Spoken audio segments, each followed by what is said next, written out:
Strong woman म्हणजे नक्की कोण? स्ट्रॉंग वुमन म्हणजे ती जी कधीच थकत नाही असं नाही, तर स्ट्रॉंग वुमन म्हणजे ती जी थकली तरी पुन्हा उभी राहते, जी स्वतःच्या स्वप्नांसाठी लढते, घर आणि काम दोन्ही सांभाळते.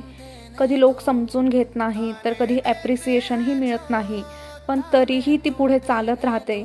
म्हणायला तर ती कधी कुणाची आई तर कधी कुणाची ती ताई असते, पण मनाने मात्र ती नेहमी एकटीच असते. लहानपणी बाहुलीसोबत खेळणारी, दुसऱ्यांच्या घरी गेल्यावर त्या घरची संपूर्ण जबाबदारी अंगावर घेणारी, दुसऱ्याच्या आनंदात आपला आनंद शोधणारी, ती एकमेव नारी म्हणजे बाई असते. खरं तर आज फक्त नावालाच महिला दिन आहे. घर चालावं म्हणून एक स्त्री रोज स्वतःच्या थकव्याला बाजूला ठेवते, पण तिच्या मेहनतीला फार कमी वेळा मान मिळतो. सकाळपासून रात्रीपर्यंत ती घर, कुटुंब आणि जबाबदाऱ्या सांभाळते, तरी तिचं काम फक्त कर्तव्य म्हणूनच पाहिलं जातं. घरातील सगळे पुढे जावेत म्हणून ती स्वतःची स्वप्न, स्वतःच्या इच्छा आणि थकवा शांतपणे मागं ठेवते. आजची स्त्री तर पुढे जात आहे, पण अजूनही अनेक ठिकाणी तिच्या संघर्षाला योग्य अशी ओळखच मिळालेली नाही आहे.